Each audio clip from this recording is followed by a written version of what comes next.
கன்னியாகுமரி மண்ணையும் நம்முடைய பாரத பிரதமர் நரேந்திர மோடி அவர்களையும் யாராலும் பிரித்து பார்க்க முடியாது. இங்கிருந்து 3 கிலோமீட்டர் தூரத்தில் 1991 டிசம்பர் 11ஆம் தேதி இதே நரேந்திர மோடி இங்கிருந்து 3 கிலோமீட்டர் தூரத்தில் ஐயா டாக்டர் முரளி மனோகர் ஜோஷி அவர்களோடு இணைந்து இந்தியாவுடைய ஒற்றுமைக்காக ஏக்தா யாத்திரை, ஒற்றுமை யாத்திரை இங்கிருந்து ஆரம்பித்தார். அப்ப உங்களுக்கு தெரியும் இந்தியாவுடைய நிலைமை எப்படி. வாக்கு வங்கி அரசியலைக்காக நடத்தி கொண்டிருக்கக்கூடிய காங்கிரஸ் ஆட்சியில் வேறு வேறு கட்சிகள் இந்திய அரசியல் இருந்த பொழுது இந்தியாவை துண்டாடி கொண்டிருந்தார். காஷ்மீராக இருக்கட்டும், பஞ்சாபாக இருக்கட்டும், இந்தியாவுடைய எந்த மாநிலமாக இருக்கட்டும், பிரிந்து கிடந்தார். மக்களுக்குள்ளே வேற்றுமை உணர்வு.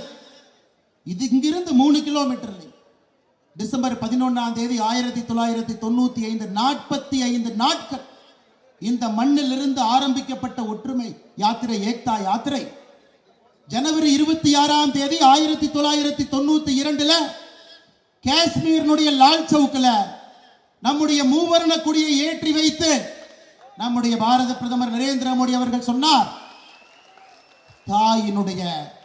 என்னுடைய தாயினுடைய பாலை குடித்து வளர்ந்த இந்த மனிதன் யாருக்கும் பயப்பட மாட்டான் என்று லால் சவுக்கிலே நம்முடைய மூவர்ண கொடியை ஏற்றி காண்பித்தார் அங்கிருந்த தீவிரவாதிகள். மிகப்பெரிய சொந்தம் கன்னியாகுமரியினுடைய மக்கள் உங்களுடைய மண்ணின் மைந்தனாக பாரத பிரதமர் நரேந்திர மோடி அவர்களை கொண்டாடி கொண்டிருக்கின்றனர். அதே மண்ணிற்கு இன்னைக்கு பிரதமர் அவர்கள் மிகப்பெரிய உறுதிமொழியோடு வந்திருக்கின்றார். இன்னைக்கு அவர்கள் சொல்வது விக்சித் சங்கல்ப் யாத்ரா என்று சொல்லுகின்றார். அன்னைக்கு ஏக்தா யாத்திரை இங்கிருந்து ஆரம்பித்தாங்க.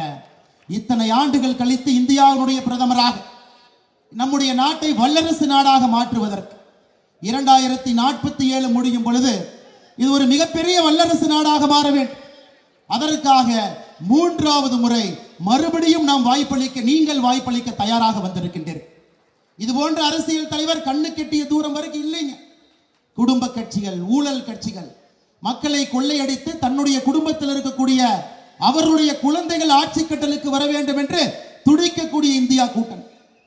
மக்களே என்னுடைய குடும்பம், 142 கோடி இந்தியர்களே என்னுடைய குடும்பம் என்று சொல்லி மோடியின் குடும்பமாக, மோடியின் பரிவாராக, மோடியினுடைய தம்பிகளாக, மோடியினுடைய தங்கைகளாக இங்கே வந்திருக்கின்றோம் சகோதர சகோதரி.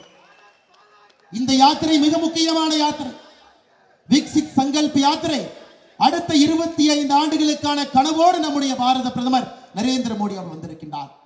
அதனால் தான் சகோதர சகோதரிகளே, 400 என்கின்ற நம்முடைய இலக்கு ஒரு வெறும் வாய்ச்சொல் கிடையாது.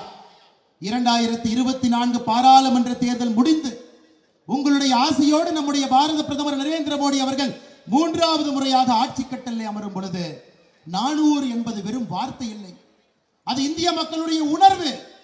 காஷ்மீரில் இருந்து கன்னியாகுமரி வரை அனைத்து இடத்திலும் கூட பாராளுமன்ற உறுப்பினர்கள் நம்முடைய தேசிய ஜனநாயக கூட்டணியில் இருந்து 370க்கும் மேற்பட்ட நம்முடைய பாராளுமன்ற உறுப்பினர்கள் பாரதிய ஜனதா கட்சியில் இருந்து அசைக்க முடியாத ஆளுமை மிக்க உலகத்தினுடைய வல்லரசாக இந்த நாட்டை மாற்றக்கூடிய காலகட்டத்தில் நின்று கொண்டிருக்கின்றோம் சகோதர சகோதரி.